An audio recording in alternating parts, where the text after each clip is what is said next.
Morning students, today's our topic is NMR spectroscopy. आज हम NMR spectroscopy को शुरू करेंगे और ये हमारा बेसिक लेक्चर रहेगा।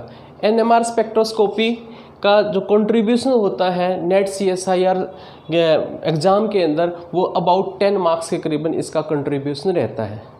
और आज हम इसका बेसिक इंट्रोडक्शन लेक्चर शुरू करेंगे। आपको पता लगेगा कि एनएमआर स्पेक्ट्रोस्कोपी वास्तव में कहाँ यूज़ कर सकते हैं हम और क्या होती है एनएमआर स्पेक्ट्रोस्कोपी। बात शुरू होती है एम्पियर, एक साइंटिस्ट है एम्पियर, एक साइंटिस्ट है एम्पियर, वो एक लॉ देता है एम्पियर लॉ।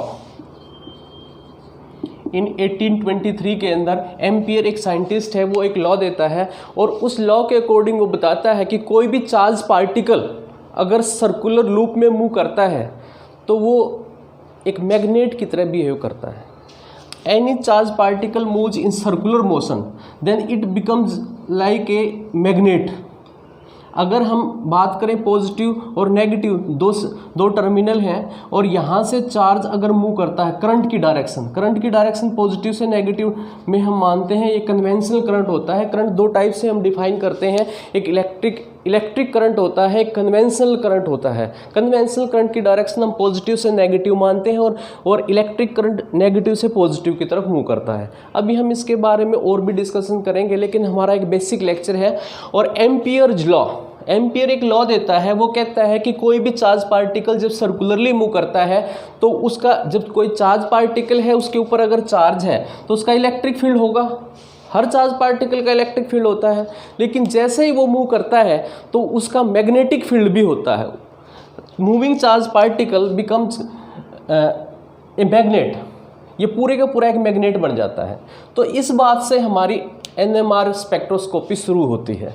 अब देखो हम बेसिक स्टडी करेंगे इसके बारे में। मैं एक एटम को कंसीडर करता हूँ, एक एटम है उसको मैं कंसीडर करता हूँ। ये एक एटम है, ये इसका न्यूक्लियस है, ये न्यूक्लियस है और ये बाहर इलेक्ट्रॉन है। ये सेल के अंदर इलेक्ट्रॉन है, ये न्यूक्लियस है। न्यूक्लियस के ऊपर पॉजिटिव चार्ज होता है और इलेक्ट्रॉन के ऊपर नेगेटिव चार्ज होता है। न्यूक्लियस के ऊपर पॉजिटिव चार्ज है, बाहर सेल के अंदर इलेक्ट्रॉन है, उसके ऊपर नेगेटिव चार्ज है। अब एक बेसिक जो एनएमआर स्पेक्ट्रोस्कोपी से रिलेटेड जो बेसिक कॉन्सेप्ट है पहले हम वो स्टडी करते हैं। बेसिक कॉन्सेप्ट ये है कि ये जो न्यूक्लियस होता है और जो ये इलेक्ट्रॉन होता है, ये इलेक्ट्रॉन भी अपनी एक्सिस पे मूव करता है, स्पिन करता है और सेल के अंदर से भी रिवॉल्व करता है। ये अपनी एक्सिस पे स्पिन करता है। जैसे इलेक्ट्रॉन अपनी एक्सिस पे स्पिन करता है, ऐसे ही जो न्यूक्लियस होता है वो भी अपनी एक्सिस पे स्पिन करता है। हमने बात की इलेक्ट्रॉन की और न्यूक्लियस की बात की हमने। इलेक्ट्रॉन होता है वो अपनी एक्सिस पे स्पिन करता है, चार्ज पार्टिकल है एक्सिस पे स्पिन करता है, और न्यूक्लियस है इसके ऊपर भी पॉजिटिव चार्ज है, ये भी अपनी एक्सिस पे स्पिन करता है। तो अगर एम्पियर्स लॉ के अकॉर्डिंग मैं देखूं, वैसे इलेक्ट्रॉन दो टाइप से, एक तो अपनी एक्सिस पे भी स्पिन करता है और रिवॉल्व भी करता है सेल के अंदर। अगर मैं बात करूं इलेक्ट्रॉन की और न्यूक्लियस की, तो दोनों ही अपनी एक्सिस के ऊपर स्पिन करते हैं। और अभी हमने एम्पियर्स लॉ बताया, कोई भी चार्ज पार्टिकल अगर स्पिन करता है, मूव करता है, सर्कुलरली मूव करता है, तो उसका जो मोशन होता है, जो लूप बनता है, वो पूरे का पूरा लूप एक मैग्नेट बन जाता है। ये भी एक मैग्नेट बन जाएगा। ये अपनी एक्सिस पे मूव करता है, स्पिन करता है, तो ये भी एक मैग्नेट बनेगा। और अगर ये न्यूक्लियस है, ये भी अपनी एक्सिस पे, जो न्यूक्लियर एक्सिस है उसके ऊपर स्पिन करता है, तो ये भी एक मैग्नेट बन जाता है। तो अभी एम्पियर्स लॉ के अकॉर्डिंग, एम्पियर्स लॉ से हमने बात को शुरू किया। और एम्पियर कहता है कि कोई भी चार्ज पार्टिकल होता है जब अपनी एक्सिस पे मूव करता है, सर्कुलरली मूव करता है, तो वो पूरे का पूरा लूप एक मैग्नेट बन जाता है। और एम्पियर ने एक लॉ दिया, एक राइट हैंड थंब रूल दिया, right hand thumb rule. Ampere कहता है राइट हैंड थंब रूल के अकॉर्डिंग, अगर मान लो कोई न्यूक्लियस है, ये न्यूक्लियस है ये न्यूक्लियस मैंने यहाँ बना लिया है। अगर ये न्यूक्लियस की मोशन जो अपनी एक्सिस के ऊपर जो स्पिन करता है, जो न्यूक्लियस स्पिन है, अगर वो एंटी क्लॉकवाइज स्पिन करता है, तो जो फिंगर की डायरेक्शन में अगर ये मूव करता है, तो जो थंब होगा, जो थंब की डायरेक्शन होगी वो उसका मैग्नेटिक फील्ड की डायरेक्शन बताएगा। जो थंब होगा, अगर थंब जो बताएगा वो बताएगा north pole of the magnet. जो मैग्नेट बनेगा उसका जो नॉर्थ पोल होगा वो कौन बताएगा? थंब बताएगा।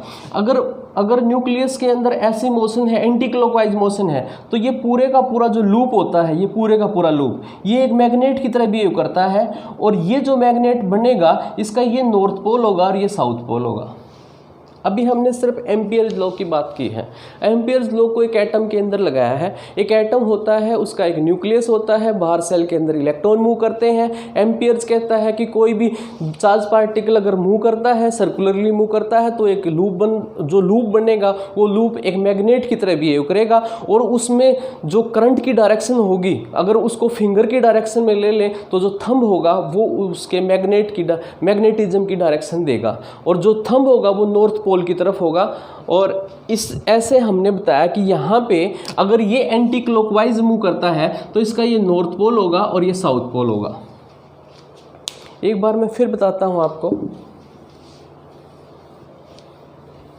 आज का जो हमारा लेक्चर है बहुत इंट्रोडक्शन, बहुत बेसिक लेक्चर है। मैंने बताया कि कोई एटम है, इसका एक न्यूक्लियस है, न्यूक्लियस के ऊपर पॉजिटिव चार्ज है, बाहर इलेक्ट्रॉन है। ये न्यूक्लियस एज ए होल अपनी एक्सिस पे स्पिन करता है, इलेक्ट्रॉन भी अपनी एक्सिस पे स्पिन करता है, दोनों ही मैग्नेट बन जाते हैं। जो ये मैग्नेट बनेगा तो ये एंटी क्लॉकवाइज डायरेक्शन में अगर मूव करता है तो इसका ये नॉर्थ पोल होगा और ये साउथ पोल होगा। अगर हम इलेक्ट्रॉन की स्पिनिंग को देखें तो इलेक्ट्रॉन के ऊपर कैसा चार्ज है? अभी हमने थोड़ी देर पहले बात की थी कि एक कन्वेंशनल करंट होता है और एक इलेक्ट्रॉनिक करंट होता है। तो कन्वेंशनल करंट की डायरेक्शन हमने पॉजिटिव से नेगेटिव की तरफ बताई, और वो न्यूक्लियस के अंदर है, इस टाइप से की जो मोशन है। और जो इलेक्ट्रॉन की जो मोशन है, इलेक्ट्रॉनिक करंट बिल्कुल अपोजिट में होता है। कन्वेंशनल करंट के अपोजिट डायरेक्शन में इलेक्ट्रॉनिक करंट होता है। तो जो इलेक्ट्रॉन की अगर मोशन स्पिनिंग की बात करें, हम इलेक्ट्रॉन की स्पिनिंग की बात करें, अगर वो एंटी क्लॉकवाइज मूव करता है, अगर इलेक्ट्रॉन की जो स्पिनिंग है वो एंटी क्लॉकवाइज मूव करती है, तो उसका मैग्नेटिज्म अगर हम निकालना चाहते हैं तो वो एंटी क्लॉकवाइज मूव करेगा, तो जो थंब होगा वो उसका साउथ पोल बताएगा, ये इसका साउथ पोल बताएगा, ये नॉर्थ पोल होगा। दो अपोजिट चार्जेस की हमने बात की। पहले एम्पियर लॉ बताया। एम्पियर लॉ कहता है कि कोई भी चार्ज पार्टिकल अगर सर्कुलरली मूव करता है तो उसका उस मोशन के कारण से, उस करंट के कारण से वो पूरा एक मैग्नेट की तरह, वो लूप एक मैग्नेट की तरह बिहेव करता है। तो ये लूप एक मैग्नेट की तरह बिहेव करेगा, इसका लूप भी एक मैग्नेट की तरह बिहेव करेगा। ये पॉजिटिव चार्ज है तो इसका जो थंब होगा, थंब की डायरेक्शन होगी वो इसका नॉर्थ पोल बताएगा, साउथ पोल बताएगा। और अगर इलेक्ट्रॉन के बारे में पढ़े तो उसके ऊपर नेगेटिव चार्ज है तो उसका अपोजिट डायरेक्शन है, तो इसका साउथ पोल बताएगा, ये नॉर्थ पोल बताएगा। तो अभी हमने बात की कि किसी एटम के अंदर जिसमें एक प्रोटॉन है, एक इलेक्ट्रॉन है, जैसे हम हाइड्रोजन एटम की बात करें, अगर हम हाइड्रोजन एटम की बात करें तो एक प्रोटॉन है, एक इलेक्ट्रॉन है, उसमें एक मैग्नेट न्यूक्लियस का है और एक मैग्नेट इलेक्ट्रॉन का है, दो मैग्नेट हैं। अगर मैं बाहर से एक मैग्नेटिक फील्ड अप्लाई करूं, अगर बाहर से एक एक्सटर्नल मैग्नेटिक फील्ड हम अप्लाई करते हैं तो उस एक्सटर्नल मैग्नेटिक फील्ड में इसका जो मैग्नेटिज्म है, ये नॉर्थ पोल है, ये साउथ पोल है, तो ये उसको रिपेल करता है। ये उसकी मैग्नेटिज्म को, ये इसका जो इंड्यूस्ड मैग्नेटिक फील्ड है इसके ऊपर कम, जितना मैग्नेटिक फील्ड हम ये बाहर से देंगे उतना इसके ऊपर नहीं जाएगा, क्योंकि इसका जो मैग्नेटिज्म है वो अपोज करता है, ये डायमैग्नेटिज्म प्रोड्यूस करता है। तो इस कारण से जो जितना ये इफेक्ट करेगा, जितना ये जितना मैग्नेटिज्म इसके ऊपर जाएगा, उस मैग्नेटिज्म से हम केमिकल शिफ्ट का पता करेंगे और उससे हमें पता लगेगा कि जो हाइड्रोजन है वो किस टाइप के एनवायरनमेंट में है।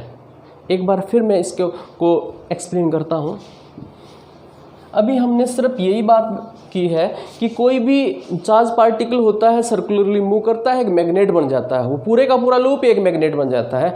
अभी हमने बताया कि जो न्यूक्लियस है उसके अंदर पॉजिटिव चार्ज है, वो भी अपने एक्सिस पे स्पिन करता है, इलेक्ट्रॉन बाहर है वो भी अपने एक्सिस पे स्पिन करता है, दोनों ये मैग्नेट बन जाते हैं और दोनों के मैग्नेटिज्म अपोजिट डायरेक्शन में होती है। अभी हमने सिर्फ यही बात की। अभी देखो, अगर मैं ये कहूँ कि हाइड्रोजन है और उसने एक बॉन्ड बनाया है कार्बन से, हाइड्रोजन है उसने कार्बन से बॉन्ड बनाया है, अगर हाइड्रोजन है तो उसका एक न्यूक्लियस है, इस हाइड्रोजन का मैं न्यूक्लियस बना लेता हूँ, इसको एटम की फॉर्म में बना लेता हूँ, ये न्यूक्लियस है और ये इलेक्ट्रॉन है, और इस कार्बन के साथ मैंने कोई इलेक्ट्रोनेगेटिव कोई हैलोजन ग्रुप को जोड़ दिया है।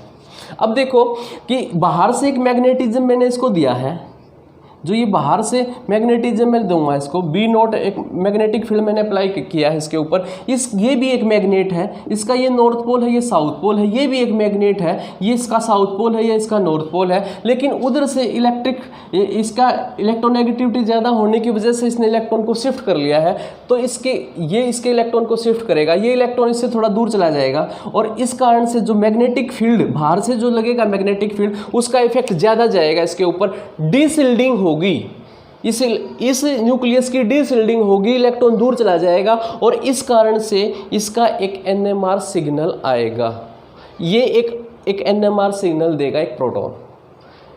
तो कितने टाइप के हाइड्रोजन किसी मॉलिक्यूल के अंदर प्रेजेंट है, उनका एनवायरनमेंट कैसा है, ये बेसिक इंफॉर्मेशन देता है NMR स्पेक्ट्रोस्कोपी।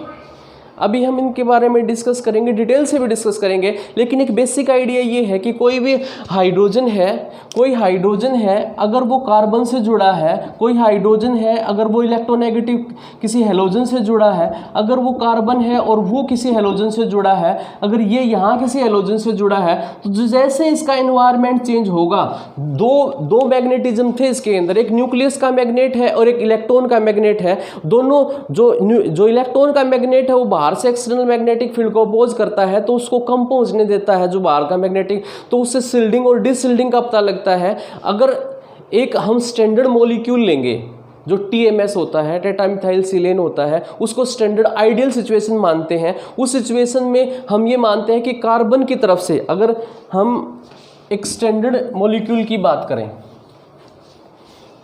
एक स्टैंडर्ड मॉलिक्यूल है टेट्रामिथाइल सिलेन, इसके अंदर यहाँ पे एक हाइड्रोजन है, अगर वैसे तो इलेक्ट्रोनेगेटिविटी कार्बन की थोड़ी ज़्यादा है, तो इसका जो इलेक्ट्रॉन है, बात सिर्फ क्या है कि हाइड्रोजन के इलेक्ट्रॉन की हमने सिचुएशन को देखना है। हाइड्रोजन का जो इलेक्ट्रॉन है, जो बॉन्डेड इलेक्ट्रॉन है हाइड्रोजन का, अगर वो बॉन्डेड इलेक्ट्रॉन अपनी जगह पे, जैसे टेट्रामिथाइल सिलेन के अंदर अगर हम बात करें TMS, स्टैंडर्ड इसको मानते हैं TMS से हमारा क्या मतलब है, देखो ये हाइड्रोजन है, ये कार्बन है, ये इसको इधर से अट्रैक्ट करना चाहता है, इलेक्ट्रॉन शिफ्ट करना चाहता है, लेकिन ये ज़्यादा इलेक्ट्रोपॉजिटिव, ये इसको इलेक्ट्रॉन देता है, अब ये इससे इलेक्ट्रॉन अट्रैक्ट नहीं करता है।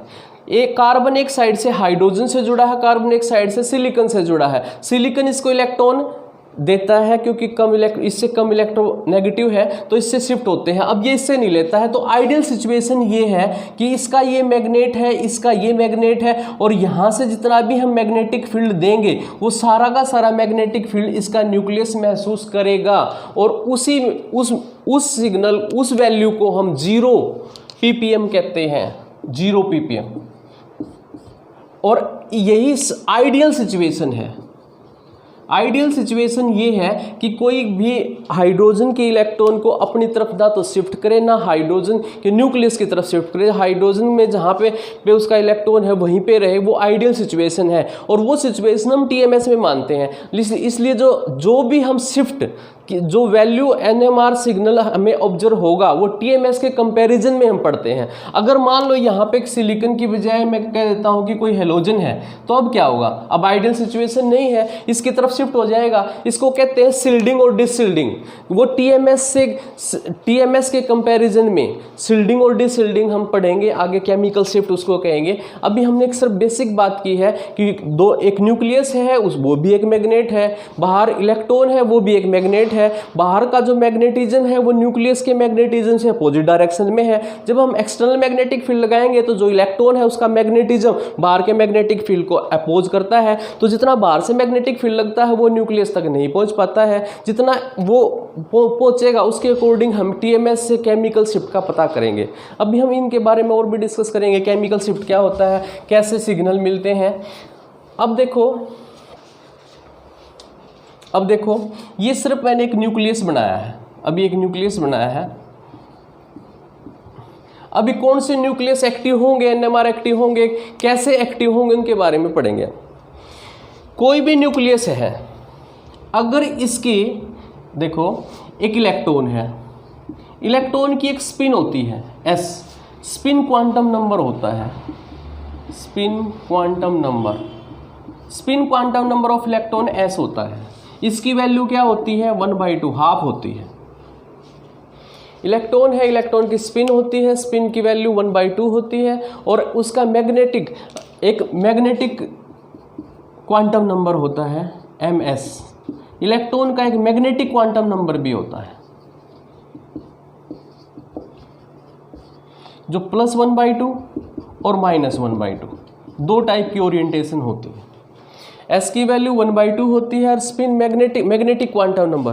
कोई भी इलेक्ट्रॉन होता है उसके दो क्वांटम नंबर की मैंने अभी बात की। इलेक्ट्रॉन के दो क्वांटम नंबर की मैंने क्या बताया है कि एक होता है उसका स्पिन क्वांटम नंबर, इलेक्ट्रॉन का स्पिन क्वांटम नंबर जो s होता है, एक होता है उसका मैग्नेटिक क्वांटम नंबर, जिसको मैंने ms से लिखा है, ms। ये इलेक्ट्रॉन की बेसिक इंफॉर्मेशन है। ऐसे ही एक न्यूक्लियस, प्रोटॉन नहीं, एक न्यूक्लियस, पूरे न्यूक्लियस की एज ए होल, उसका एक न्यूक्लियस का भी स्पिन क्वांटम नंबर होता है, स्पिन क्वांटम नंबर होता है एक न्यूक्लियस का भी स्पिन क्वांटम नंबर होता है, और it is denoted by I। इसको I से डिनोट करते हैं। I is same as like S। Electron का जो स्पिन क्वांटम नंबर होता है वो s होता है, न्यूक्लियस का भी एक स्पिन क्वांटम नंबर होता है और उसको I से लिखते हैं। s की वैल्यू फिक्स होती है, x की वैल्यू हमेशा 1/2 ही होती है, लेकिन I की वैल्यू फिक्स नहीं होती है। I की वैल्यू फिक्स नहीं होती है, ये डिपेंड करता है न्यूक्लियस के ऊपर। I की वैल्यू क्या हो सकती है, n/2 हो सकती है। n कोई भी नंबर हो सकता है, जैसे n की वैल्यू 0 है तो 0, L की वैल्यू 1 है तो 2, N की वैल्यू 2 है तो 1, N की वैल्यू 3 है तो 3/2, ऐसे N की वैल्यू 4 है तो 2, ऐसे ही 5/2, ऐसे N की वैल्यू ऐसे होती है। I की वैल्यू कोई भी हो सकती है, 0, 1/2, 1, 3/2, 2, 5/2, ऐसे वैल्यू होती है। लेकिन अगर स्पिन क्वांटम नंबर इलेक्ट्रॉन का देखें तो उसकी वैल्यू हमेशा फिक्स होती है, 1/2 होती है। लेकिन जो न्यूक्लियस होता है उसका जो स्पिन क्वांटम नंबर होता है I से एज लाइक S, लेकिन इसकी वैल्यू फिक्स नहीं होती है, ये डिपेंड करता है न्यूक्लियस के ऊपर। तो किस टाइप से ये न्यूक्लियस के ऊपर डिपेंड करता है और I की वैल्यू कैसे निकाल सकते हैं हम, उसके बारे में हम डिस्कस करेंगे थोड़ा सा। लेकिन अभी मैंने बताया कि अगर कोई न्यूक्लियस स्पिन एक्टिव है, अगर उसमें स्पिन की कोई वैल्यू है तो वो NMR एक्टिव होगा। NMR एक्टिव कैसे होगा, अभी हम उसके बारे में डिस्कस करते हैं। अगर कोई न्यूक्लियस है, उसके ऊपर पॉजिटिव चार्ज है, वो स्पिन करता है, वो ऐसे स्पिन करता है एंटी क्लॉकवाइज, तो उसका जो मैग्नेटिज्म होगा वो इस डायरेक्शन में होगा। ये मैग्नेटिज्म है, ये पूरा एज ए होल एक मैग्नेट बन जाएगा, ये पूरा एज ए होल एक मैग्नेट बन जाएगा और इसका ये नॉर्थ पोल होगा और ये साउथ पोल होगा। ये किसने बताया, ये एम्पियर्स के राइट हैंड थंब रूल ने बताया। राइट हैंड थंब रूल क्या कहता है कि फिंगर की डायरेक्शन में अगर चार्ज फ्लो करे, करंट फ्लो करे, तो जो थंब होगा वो मैग्नेटिज्म की डायरेक्शन देगा। तो ये इसका मैग्नेटिज्म हो जाएगा। ये न्यूक्लियस की हमने बात की, तो ये न्यूक्लियस है, न्यूक्लियस का ये नॉर्थ पोल बनेगा, ये साउथ पोल बनेगा। अब देखो, जब ये इस न्यूक्लियस को किसी एक्सटर्नल मैग्नेटिक फील्ड में रखेंगे, ये नॉर्थ पोल है और ये साउथ पोल है, ये एक्सटर्नल मैग्नेटिक फील्ड में रख दिया मैंने। इस न्यूक्लियस को जब एक्सटर्नल मैग्नेटिक फील्ड में रखेंगे तो क्या होगा, ये इसको रोटेट करेगा अपनी डायरेक्शन में, तो ये इसको रोटेट करेगा और इस रोटेशन के कारण से जो इसका मैग्नेटिक मोमेंट है जो इसका मैग्नेटिज्म है वो इस डायरेक्शन में आ जाएगा, न्यूक्लियस इस डायरेक्शन में आ जाएगा, ये नॉर्थ पोल हो जाएगा, ये साउथ पोल, नॉर्थ साउथ इस डायरेक्शन में रोटेट हो जाएगा। और ऐसा कब होगा? जब उसकी मोशन ऐसे हो, अगर ऐसे मोशन होगी तो इस डायरेक्शन में मैग्नेटिज्म निकलेगा। तो ये मैग्नेटिक जो न्यूक्लियर मैग्नेटिक मोमेंट है, न्यूक्लियर मैग्नेटिक फील्ड है, वो अपने आप को एक्सटर्नल मैग्नेटिक फील्ड की डायरेक्शन में रोटेट कर लेता है। अगर वो न्यूक्लियस एक्सटर्नल मैग्नेटिक फील्ड की डायरेक्शन में अपने आप को रोटेट कर लेता है, तो फिर वो रेजोनेंस क्या दिखाता है? अब हम पढ़ेंगे कि ये तो इस डायरेक्शन में रोटेट हो जाता है, न्यूक्लियस था, मैग्नेट की तरह बिहेव करता था, उसने उसको अपनी डायरेक्शन में रोटेट कर लिया है। अब वो रेजोनेंस का जो कॉन्सेप्ट था, न्यूक्लियर यानी कि न्यूक्लियस से रिलेटेड मैग्नेटिक, न्यूक्लियस का मैग्नेटिज्म होता है, मैग्नेट बन जाता है, ये मैग्नेट बन जाता है। फिर ये रेजोनेंस क्या है? अभी हम इसके बारे में पढ़ेंगे।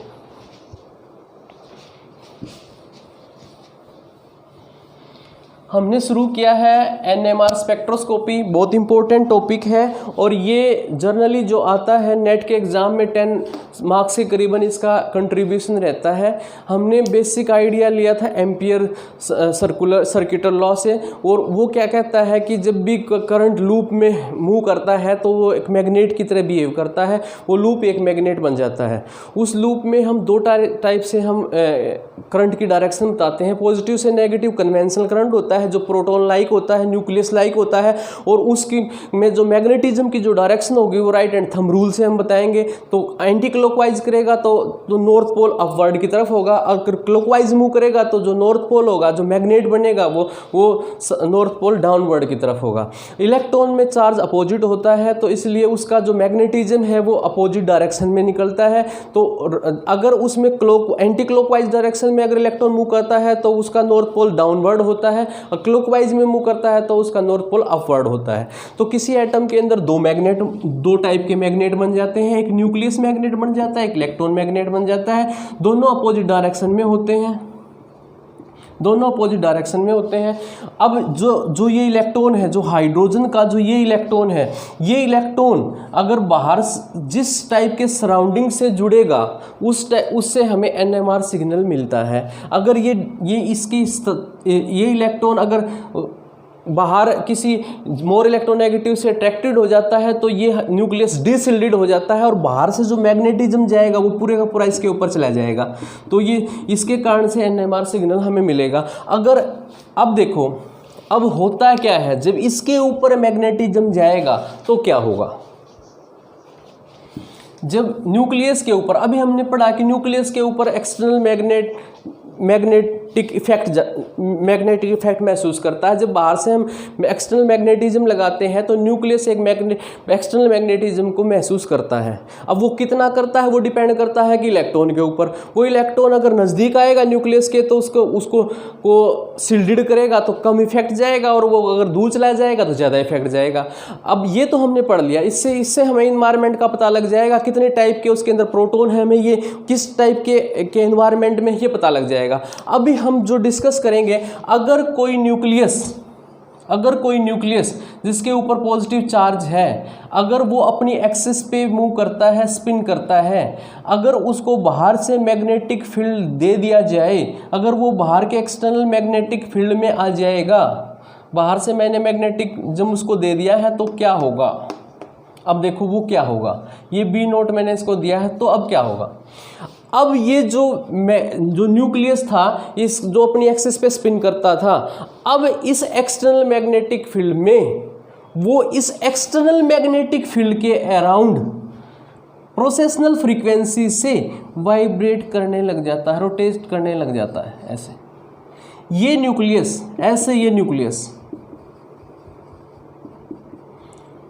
गायरेशन इफेक्ट कहते हैं इसको, अभी हम इसके बारे में भी डिस्कस करेंगे। ये B0 आया, अगर ये न्यूक्लियस अगर I की वैल्यू अगर इसमें 0 नहीं है, I की वैल्यू 0 कब होगी, 0 होगी या नहीं होगी, ये कैसे डिपेंड अभी हम बताएंगे। अगर उसमें I की वैल्यू 0 नहीं है, यानी कि उसका स्पिन 0 नहीं है, न्यूक्लियर स्पिन अगर 0 नहीं है, तो क्या होगा? तो एक्सटर्नल मैग्नेटिक फील्ड लगाते ही ये जो अपनी एक्सिस पे रोटेट करता था, ये उस मैग्नेटिक फील्ड में भी रोटेट करने लगेगा। यही बेसिक कंसेप्ट होता है एनएमआर स्पेक्ट्रोस्कोपी का, यही बेसिक कॉन्सेप्ट होता है एनएमआर स्पेक्ट्रोस्कोपी का। भाई कोई भी ऐसा न्यूक्लियस जिसकी न्यूक्लियर स्पिन की वैल्यू है आई नॉट इक्वल टू 0 है, आई की वैल्यू कैसे पता लगेगी अब हमें? अगर आई की वैल्यू, अगर न्यूक्लियस के अंदर प्रोटॉन और न्यूट्रॉन, अभी हम ये भी पढ़ेंगे कि न्यूट्रॉन के कारण से भी मैग्नेटिज्म होगा या नहीं होगा, तो करेंगे भी डिस्कस। प्रोटॉन, अगर प्रोटॉन भी एक इवन है और एक ओड है, ये ओड है या ये इवन है, ये दोनों ही सिचुएशन में आई की वैल्यू होगी वो इंटीग्रल, हाफ का इंटीग्रल मल्टीपल होगी, इसका मल्टीपल भी हो सकती है, हाफ का मल्टीपल भी हो सकती है। अगर आई की वैल्यू, अगर उसके अंदर प्रोटॉन और न्यूट्रॉन की वैल्यू, प्रोटॉन है ये न्यूट्रॉन है, तो ये IR NMR एक्टिव होगा, NMR एक्टिव होगा। अगर किसी एक में से प्रोटॉन या न्यूट्रॉन में से कोई एक इवन या ओड होता है तो वो IR एक्टिव होता है, और उसका जो आई की न्यूक्लियर की जो स्पिन क्वांटम नंबर होता है वो हाफ का इंटीग्रल मल्टीपल होता है। अगर दोनों ही ओड हो जाएं, ओड, प्रोटॉन और न्यूट्रॉन दोनों ही ओड हो जाएं, तो भी आई की वैल्यू 0 नहीं होगी और वो होल नंबर होगी, 0 नहीं होगी, वो होल नंबर में आएगी, होल नंबर में आएगी, जैसे 1 2 3 ऐसे, और वो NMR एक्टिव होगा, NMR एक्टिव होगा। अभी हमने बताया कि NMR, अगर आई की वैल्यू 0 नहीं है, आई की वैल्यू 0 कब नहीं होगी? जब या तो दोनों एक इवन या ओड हो, या ओड और इवन हो तब नहीं होगी, और दोनों ही ओड हो तब भी आई की वैल्यू 0 नहीं होगी। अगर दोनों ही इवन हो जाएं, इवन, प्रोटॉन और न्यूट्रॉन दोनों ही इवन हो जाएं, तो आई की वैल्यू 0 होगी और NMR इनएक्टिव होगा, NMR इनएक्टिव होगा। एक बार फिर डिस्कस करते हैं, अभी हमने बताया कि कोई एटम है, उसके अंदर इलेक्ट्रॉन है और न्यूक्लियस है, न्यूक्लियस के ऊपर पॉजिटिव चार्ज है, इलेक्ट्रॉन के ऊपर नेगेटिव चार्ज है, दोनों ही अपनी एक्सिस के ऊपर स्पिन करते हैं। जब वो स्पिन करेंगे अपनी एक्सिस के ऊपर, दोनों ही मैग्नेट बनेंगे, दोनों की मैग्नेटिज्म की डायरेक्शन अपोजिट होगी।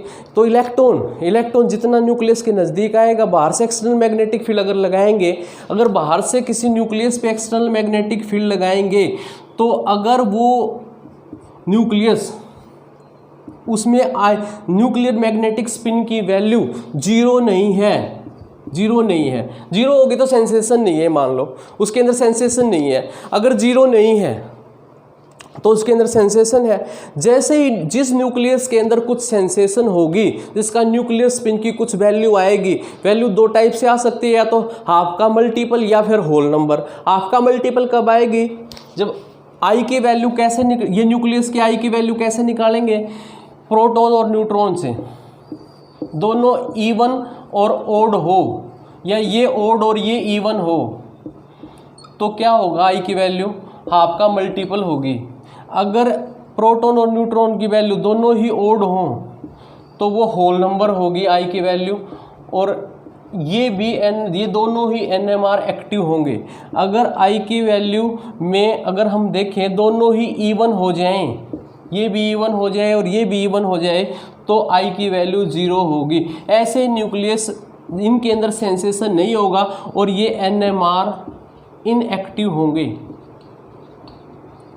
ये NMR इनएक्टिव होंगे, और ये दोनों ही NMR एक्टिव न्यूक्लियस होंगे।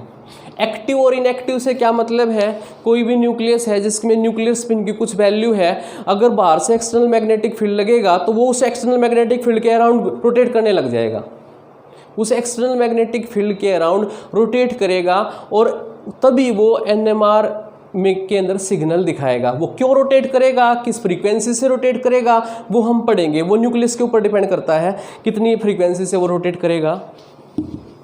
तो अभी हमने पढ़ा कि हम इस जो NMR स्पेक्ट्रोस्कोपी का बेसिक जो प्रिंसिपल है वो क्या है कि दो मैग्नेट है, न्यूक्लियस, एक न्यूक्लियस का मैग्नेट है, एक इलेक्ट्रॉन का मैग्नेट है। बाहर से कोई मैग्नेटिज्म हम लगाएंगे, जो इंस्ट्रूमेंट के NMR जो इंस्ट्रूमेंट होगा उसमें बाहर से मैग्नेटिज्म हम लगाएंगे तो क्या होगा कि वो मैग्नेटिज्म न्यूक्लियस के ऊपर कितना इफेक्ट करेगा, जितना ज़्यादा इफेक्ट करेगा उतनी फ्रीक्वेंसी से वो न्यूक्लियस रोटेट करेगा, और जितनी फ्रीक्वेंसी से वो रोटेट करेगा उतनी ही फ्रीक्वेंसी की एनर्जी उसको चाहिए रेजोनेंस के लिए। अब उसका मैकेनिज्म हम पढ़ेंगे, उतनी फ्रीक्वेंसी चाहिए उसको रेजोनेंस के लिए। अब देखो, अभी हमने बात की कि ये मैंने एक इंस्ट्रूमेंट लगा दिया है, इसमें एक न्यूक्लियस है, ये साउथ पोल, ये नॉर्थ पोल, और इसके ऊपर मैग्नेटिक लाइंस, इलेक्ट्रोमैग्नेटिक एनर्जी मैंने रेडिएशंस डाल दी हैं। अब क्या होगा, देखो अब क्या होगा, ये न्यूक्लियस है, ये न्यूक्लियस है, ये रोटेट करने लग रहा है ऐसे एंटी क्लॉकवाइज इस डायरेक्शन में, और ये एक्सटर्नल मैग्नेटिक फील्ड की डायरेक्शन में इसने आपको रोटेट अलाइन कर लिया है। अब क्या होगा, देखो अब जब ये अगर न्यूक्लियस, इस न्यूक्लियस की स्पिन आई की वैल्यू अगर 1/2 है, जो ये न्यूक्लियस है जिसने अपने आप को एक्सटर्नल मैग्नेटिक फील्ड की डायरेक्शन में अलाइन कर लिया है, अगर इसकी वैल्यू 1/2 है तो इसकी spin multiplicity, nuclear spin multiplicity क्या होगी, वो कैसे निकालते हैं, इलेक्ट्रॉन की स्पिन मल्टीप्लिसिटी कैसे निकालते हैं, वो होता है 2s+1 स्पिन मल्टीप्लिसिटी ऐसे निकालते हैं। तो आई की कैसे निकालेंगे, आई की 2i+1, तो ये 1/2 अगर वैल्यू रखूँगा मैं तो क्या होगा 2। दो ओरिएंटेशन इसकी हो सकती हैं, एक तो ये ओरिएंटेशन होगी और एक बिल्कुल इसके अपोजिट में ओरिएंटेशन होगी, एक इस डायरेक्शन में, यानी कि नॉर्थ पोल इस डायरेक्शन में आ जाए, साउथ पोल उस डायरेक्शन में, तो इसकी 2 ओरिएंटेशन होंगी। अगर ये न्यूक्लियस ऐसा है जिसकी न्यूक्लियर क्वांट स्पिन जिसकी 1/2 है तो उसकी स्पिन मल्टीप्लिसिटी 2 होगी। 2 टाइप की ओरिएंटेशन उसके अंदर होंगी, एक तो ये डायरेक्शन होगी, एक बिल्कुल इससे अपोजिट डायरेक्शन होगी। तो जब मैं इसके ऊपर इलेक्ट्रोमैग्नेटिक रेडिएशंस डालूंगा और वो रेडिएशंस, मान लो मेरे को इसके लिए चाहिए 200 मेगाहर्ट्ज, इतनी चाहिए वैल्यू, तो जब इसके ऊपर मैंने रेडिएशन डालनी शुरू की, मान लो मैंने इसके ऊपर रेडिएशन डाली 10 मेगाहर्ट्ज की, 20, 30, 40, 50, तो ये कोई भी एब्जॉर्प्शन नहीं दिखाएगा। जैसे ये वैल्यू 200 मेगाहर्ट्ज के बराबर आएगी तो ये एब्जॉर्प्शन दिखाएगा, और उसके बाद 200 से ऊपर जाते ही भी ये एब्जॉर्प्शन नहीं दिखाएगा। तो ये हमारा सिग्नल होगा, ये हमारा सिग्नल होगा। तो हम कोई भी एक पर्टिकुलर वेवलेंथ के ऊपर, अभी हम उसके बारे में भी बताएंगे कि ये ऐसे सिग्नल क्यों आता है।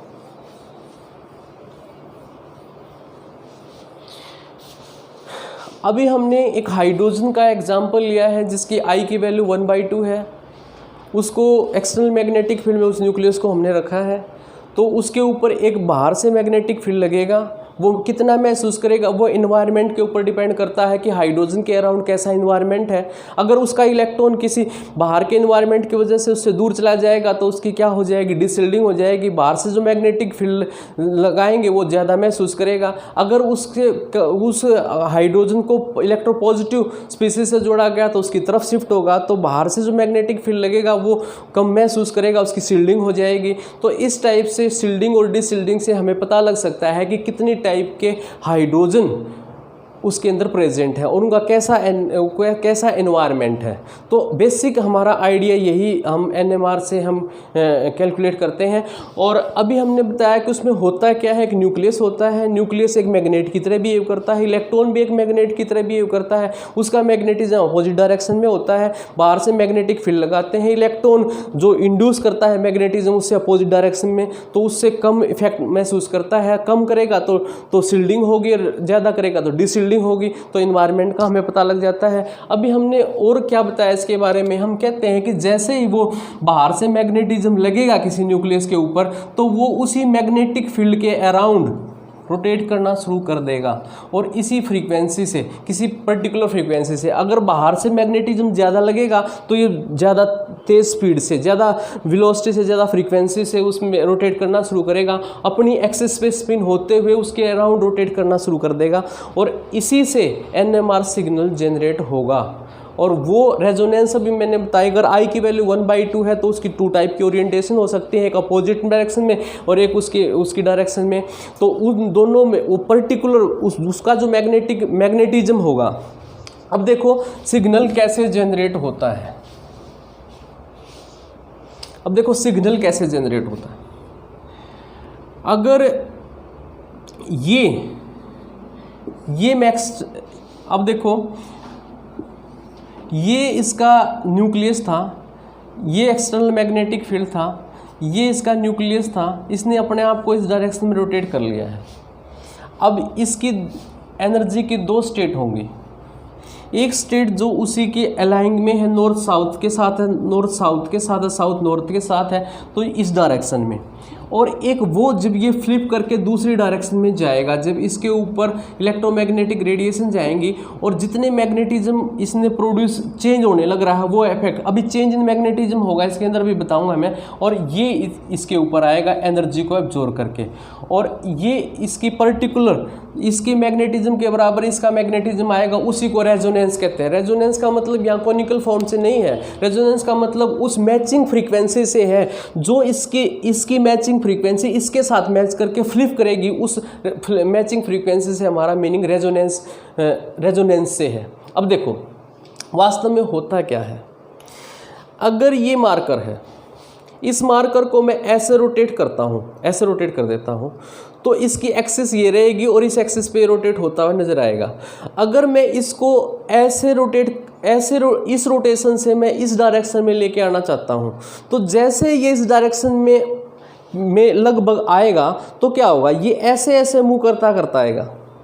अगर हम मोशन को पढ़ें, कोई ये है इस टाइप से और इसको इस एक्सिस के अलोंग में रोटेट कर देता हूँ, तो ये रोटेट करेगा, ऐसे ऐसे रोटेट करता लास्ट में क्या सिचुएशन होगी, जब ये इस डायरेक्शन में आएगा तो ये इसका रोटेशन लगभग ऐसे करके, फिर ऐसे करके और फिर ऐसे आएगा। ये मतलब कोई भी इस प्लेन में है और वो जब इस प्लेन में आएगा तो ऐसे ऐसे रोटेट करते लास्ट में ऐसे नहीं रुक जाता है भाई, किसी चीज़ को मैं ऐसे रोटेट कर दूँ तो लास्ट में क्या होगा। अगर मैं कोई भी रोटेशन इस टाइप से रोटेशन करता हूँ तो पहले उसका रोटेशन हमें पता भी लगेगा, अगर इस टाइप से रोटेट करेंगे।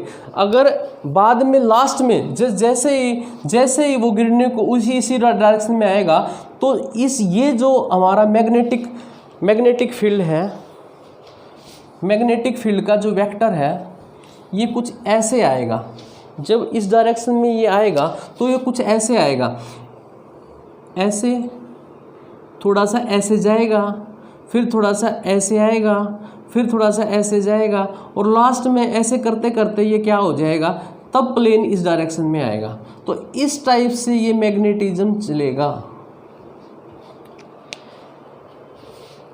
अगर मैं आपको ये बताऊं, ये बिल्कुल प्लेन में है, अगर ये ऐसे ही आके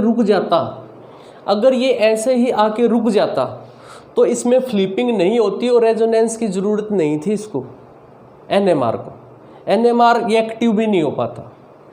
लेकिन प्रैक्टिकली क्या होता है, गायरेशन इफेक्ट, फिजिक्स में पढ़ते हैं हम गायरेशन इफेक्ट, उसमें क्या होता है कि जब ये इस डायरेक्शन में आता है तो वो कैसे आता है, ऐसे रोटेट करता हुआ लास्ट में ऐसे आके रुक जाता है वो।